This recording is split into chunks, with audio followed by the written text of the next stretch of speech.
नमस्कार, न्यूज़ 18 का digital platform देख रहे हैं आप और मैं हूं आपके साथ ऋतु सिंह। आज है 1 अक्टूबर और आज से बदल गए हैं 15 नियम। और अगर आपने इन नियमों पर ध्यान नहीं दिया तो आपको एक बड़ा नुकसान हो सकता है। तो आज से नया महीना यानी कि 1 अक्टूबर 2025 शुरू हो चुका है और इसके साथ ही कई बड़े बदलाव भी आज से ही लागू हो गए हैं। ये बदलाव सीधे तौर पर आपकी जेब, आपकी बचत और आपके रोज़मर्रा की ज़िंदगी से जुड़े हुए हैं। तो अगर आपने इन्हें नज़रअंदाज किया तो आपको दिक्कत हो सकती है। पहला बदलाव क्या है वो आपको बताते हैं।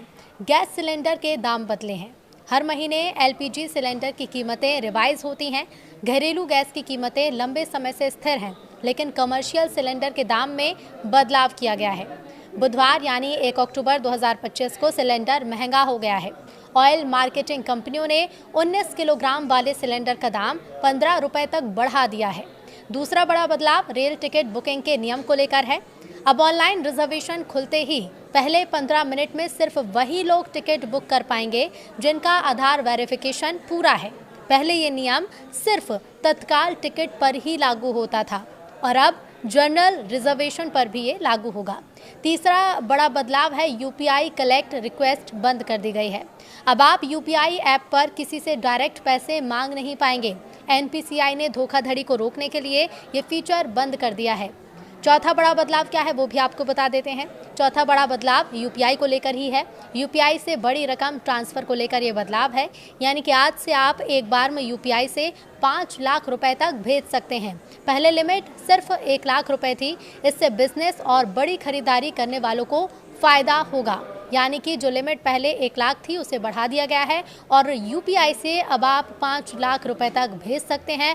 बिजनेस करने वाले लोगों को खास तौर पर इसका फ़ायदा होगा और किसी तरह की अगर आप बड़ी खरीदारी करते हैं तो आपको बड़ा फ़ायदा पहुंचेगा।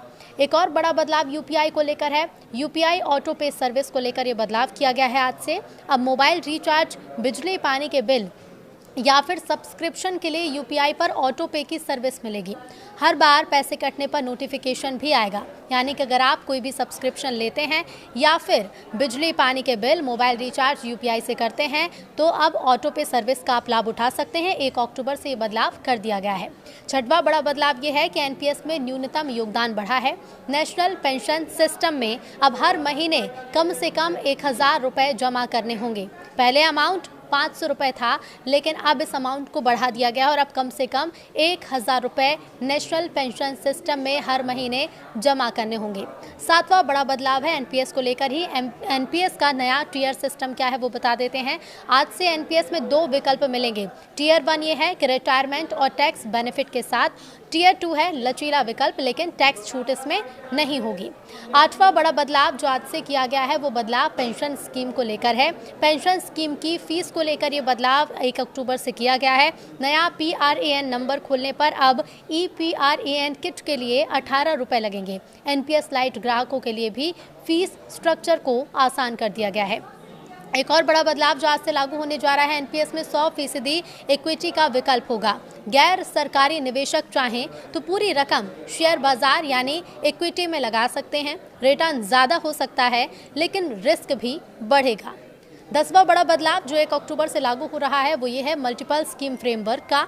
अब एक ही पीआरएएन नंबर से आप अलग अलग सीआरए की स्कीमें चला सकते हैं। इससे निवेशकों को ज़्यादा विकल्प मिलेंगे, ज़्यादा ऑप्शंस मिलेंगे। 11वां बड़ा बदलाव जो 1 अक्टूबर से होने जा रहा है ये बदलाव ऑनलाइन गेमिंग को लेकर है। ऑनलाइन गेमिंग को लेकर कई तरह के फ्रॉड देखे गए हैं, लेकिन अब इस पर सख्ती बरती जाएगी। आज से सभी ऑनलाइन गेमिंग कंपनियों को सरकार से लाइसेंस लेना ज़रूरी होगा। रियल मनी गेमिंग में भाग लेने के लिए उम्र कम से कम 18 साल होनी चाहिए। तो देखिए, ऑनलाइन गेमिंग को लेकर कई तरह के फ्रॉड केस हो चुके हैं। कई युवा खास तौर पर इसका शिकार होते रहे हैं और मांग भी लोगों की लंबे समय से यही थी कि ऑनलाइन गेमिंग पर सख्ती बरती जाए, नियमों में कुछ बदलाव किया जाए। लेकिन आज से क्योंकि ये बदलाव होने जा रहा है तो सभी ऑनलाइन गेमिंग कंपनियों को सरकार से अब लाइसेंस लेना ज़रूरी होगा। और रियल मनी गेमिंग में अगर आप भाग लेते हैं तो आपकी उम्र कम से कम 18 साल होगी, यानी कि नाबालिग इसमें भाग अब नहीं ले पाएंगे। 12वां बड़ा बदलाव आरबीआई को लेकर है। आरबीआई की आज बैठक हुई जिसमें कई बड़े फैसले लिए गए हैं। आरबीआई की मौद्रिक नीति समिति की आज बैठक हुई और ऐसे में रेपो रेट को स्थिर रखा गया है, यानी कि जो रेपो रेट पहले था वही रेपो रेट अभी है और ईएमआई में भी अभी कोई बदलाव नहीं होगा, ना ही आपकी ईएमआई महंगी होगी ना ही सस्ती होगी। 13वां बड़ा बदलाव जो 1 अक्टूबर से लागू हो रहा है वो है स्मॉल सेविंग स्कीम्स की नई दरें। आज से पीपीएफ, एससी, एसएस और एसएसवाई जैसी छोटी बचत योजनाओं पर नई ब्याज दरें लागू हो गई हैं। सरकार ने हर तिमाही की तरह इस बार भी दरों में बदलाव किया है। 14वां बड़ा बदलाव आपको बता देते हैं। अक्टूबर में बैंक की 21 छुट्टियां हैं। ये बदलाव तो नहीं है, लेकिन इस महीने बैंक की कितनी छुट्टियां हैं वो आपको बता देते हैं, क्योंकि त्योहारी सीजन है और इसी कारण इस महीने बैंक की 21 दिन की छुट्टियां रहेंगी। गांधी जयंती, दशहरा और दिवाली समेत कई त्योहारों पर बैंक बंद रहेंगे। तो देखिए 21 दिन की छुट्टियां अक्टूबर के महीने में रहने वाली हैं। तो ये कुछ बड़े बदलाव हैं जो आपको इस महीने से देखने को मिलेंगे।